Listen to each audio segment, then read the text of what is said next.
కష్టపడితే ఫలితం తప్పదు.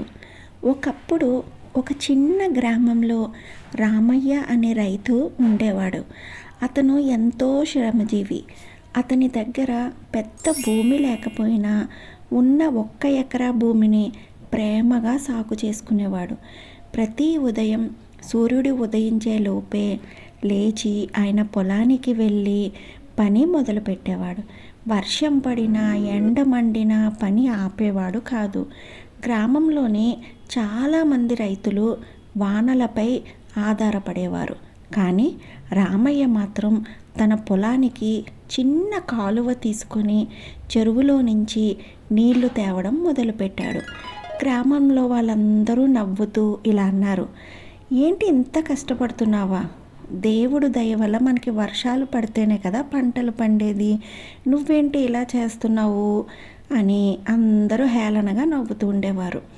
ఎవరెన్ని అన్నా రామయ్య ఆ మాటలు ఏమీ పట్టించుకోలేదు. రోజులు గడిచే కొద్దీ రామయ్య పొలం పచ్చగా మారుతూ వచ్చింది. మొక్కలు చాలా బలంగా ఎదిగాయి.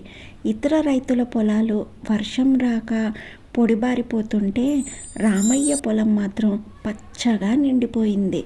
పంట కోత సమయానికి రామయ్య పొలం చూస్తే ముత్యాల్లా మెరిసింది. ఆ గ్రామంలోనే అతనే అత్యంత మంచి పంట పొందాడు. అప్పటి వరకు ఆయనని చూసి నవ్విన వాళ్ళందరూ ఇప్పుడు అతని దగ్గరికి వచ్చి ఇలా అడిగారు, రామయ్య గారు, మీరు ఇలా ఎలా సాధించారు అని. అప్పుడు రామయ్య చిరునవ్వుతో ఇలా అన్నాడు, వాన కోసం ఎదురు చూడకుండా నా చేతిలో ఉన్న శ్రమను నమ్ముకున్నాను. కష్టపడి పనిచేసే వారిని భగవంతుడు కూడా ఆశీర్వదిస్తాడు. ఆ రోజు నుంచి గ్రామంలోని ప్రతి రైతు కృషి పట్టుదలతో పనిచేయడం మొదలుపెట్టారు. ఈ కథలో నీతి ఏంటంటే, కష్టపడి పనిచేసిన వారికి ఎప్పటికైనా మంచి ఫలితం తప్పకుండా వస్తుంది.